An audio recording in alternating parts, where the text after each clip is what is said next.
All right, here goes nothing. Hi, my nerdlings. If you're new here, my name is Nikki. Welcome to my channel where we get nerdy. And if you've been here, I am so sorry it has taken this long to give you guys a video.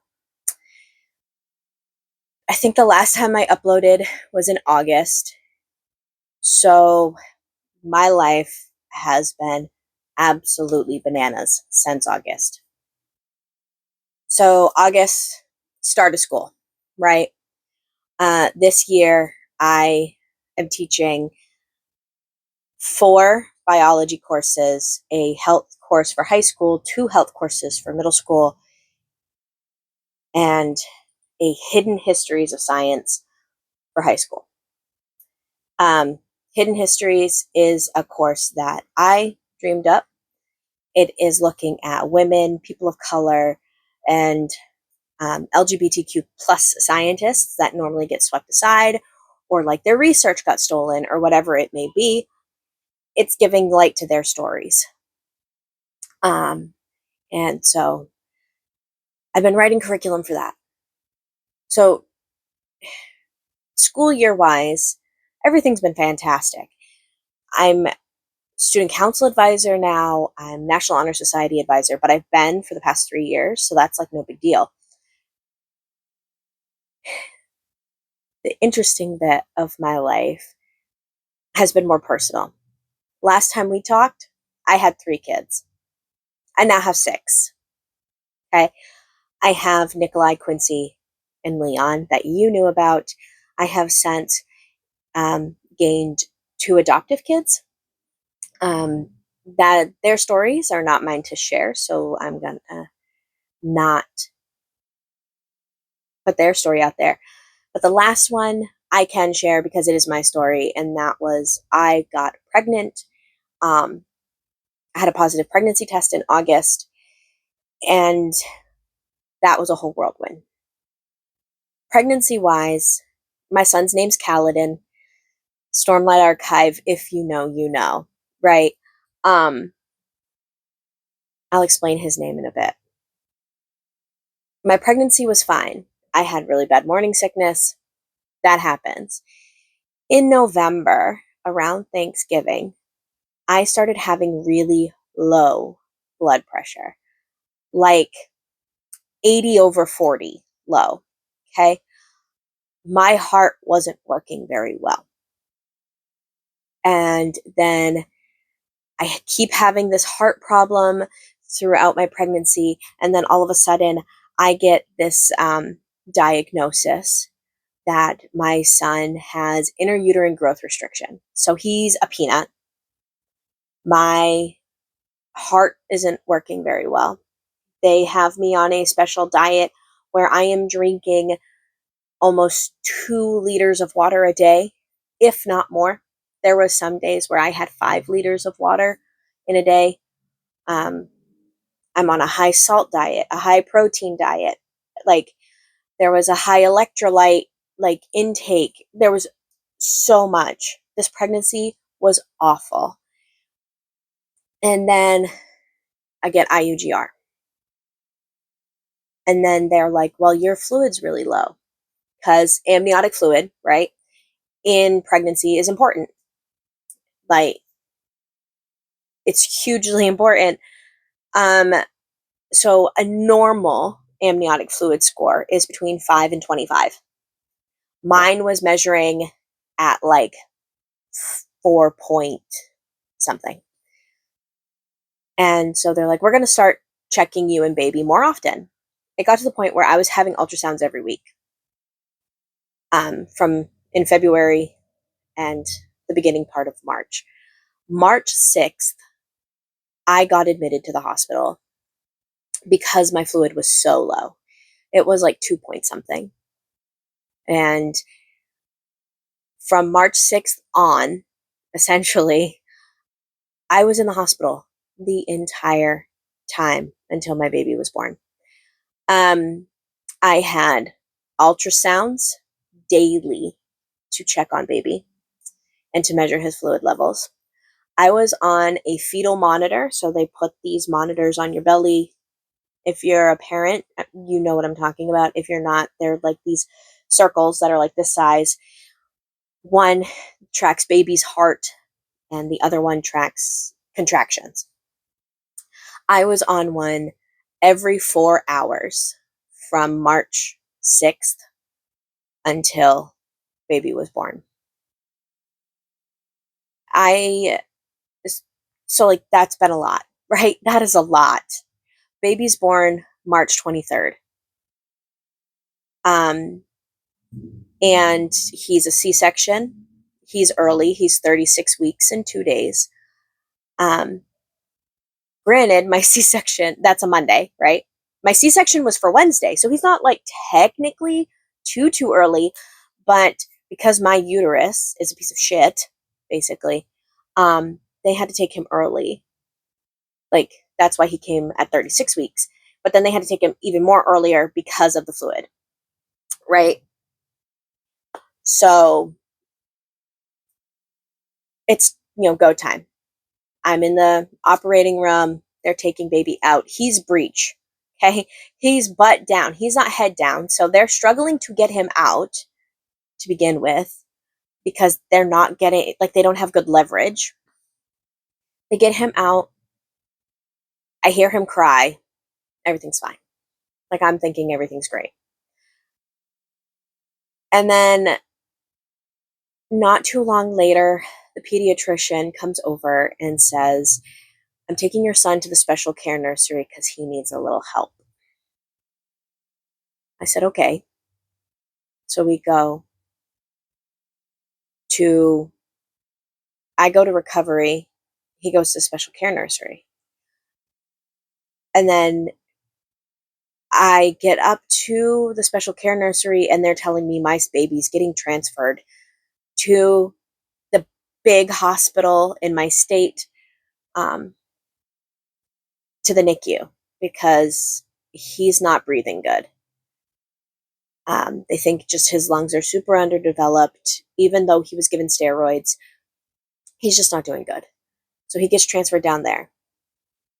Cal is then in the NICU from from March 23rd until April 13th or 12th, one of those days. 13th, because it was a Monday. So he's in the hospital for that chunk of time because he was on a breathing machine, he was on a feeding tube, like he had all the things. He gets discharged, he comes home, he's home for 10 days. On that 10th day, Cal decided breathing was optional and started doing this weird like sleep apnea thing even though he was awake. So like he would like hold his breath for a bit and like we'd rub his back and he'd start breathing again. So I took him to the ER. And as I'm sitting in the waiting room, he completely codes. Okay? He turns blue. My baby is not doing good. So I bring him to the reception desk. I was like, I need help. Something's wrong with my baby. They bring him back to trauma room. They resuscitate him. But still not doing good. They call Portland. Again, that's the big hospital, right? I'm over an hour away. They call the big hospital again. Get baby set up to transfer back down. So he has to ride in a special ambulance.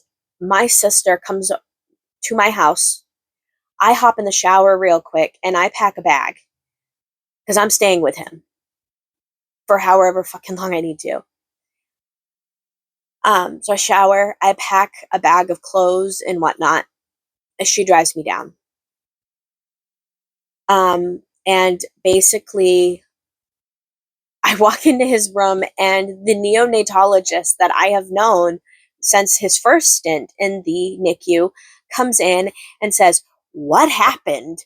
Like he was doing so good. And so I explained to him what happened. Then neurology comes in. We don't know what's going on with Cal. He's got really low tone. We've known this entire time he has low muscle tone. but so doesn't Quincy. So I don't think it's weird. Like, I have a perfectly functioning 10-year-old with the same low muscle tone. So I don't find it weird at all. The doctors find it very weird, very concerning. So as of today, May, I don't know what today is. What is today? What is today? I don't even know. May, it's Thursday, tomorrow's May 8th. So it's May 7th, okay? As of May 7th, Cal is still in the NICU.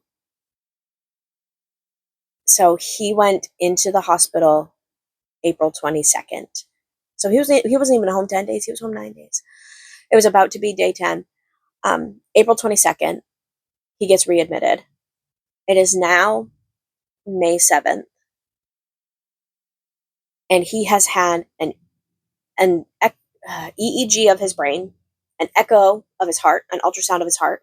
He has had a bronchoscopy, so they stuck a camera down his throat. He is having a sleep study. They haven't completely done. I think it's tentatively scheduled for Tuesday.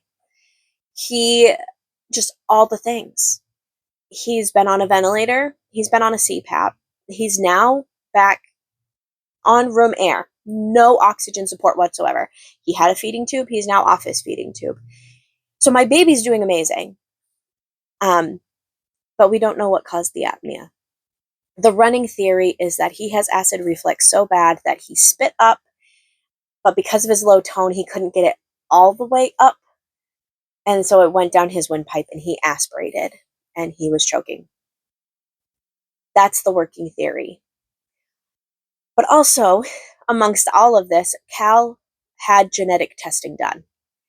They whole genome sequenced Cal. So they took his DNA double helix, they stretched it all the way out and read the whole thing like it was a book. And they compared his mutations to me and my husband's mutations. And they found that Cal has myopathic Ehlers-Danlos syndrome, which doesn't sound bad. Like, if you know, like, I'm sure you've heard of EDS. It's very prevalent, right?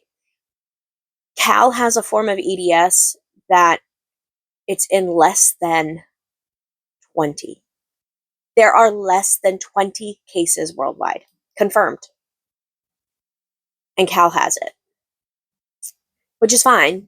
I know, like, now that we know what it is, we can take care of it. And when I told the geneticist that, this is Quincy, he wants to test Quincy now.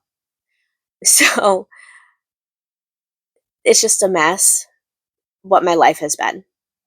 I've been in the hospital a lot. Quincy is, not Quincy, Cal. Cal is, 48 days old, and he's spent 38 of them in the hospital. Just about. So it's been bananas. My oldest foster is, or adoptive kiddo, is 18, and she's getting ready for prom tomorrow.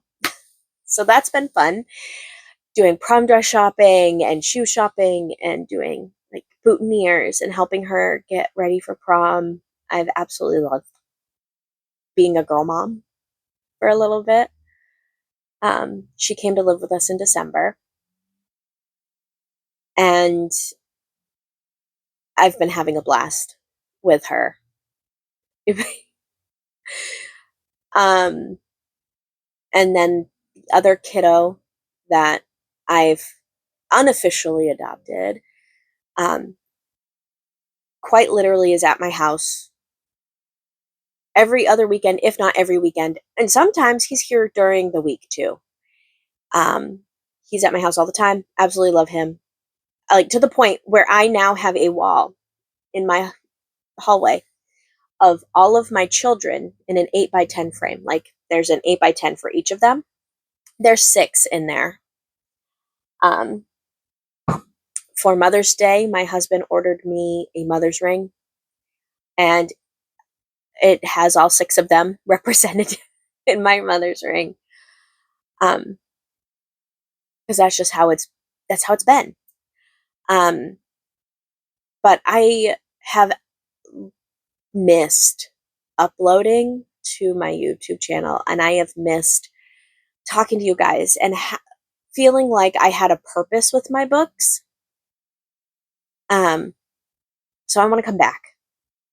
I'm officially coming back to YouTube, and I don't know if I'm uploading once a week, twice a week. I need to figure that out as we move along. Because I need to work on it at a pace that works for me. So I'm back. I have missed you guys. And there's also talks with a friend of mine named Micaiah about us turning our dark romance / mystery thriller book club into a podcast. So keep an eye out for that. But until next time, you are loved and you are valid.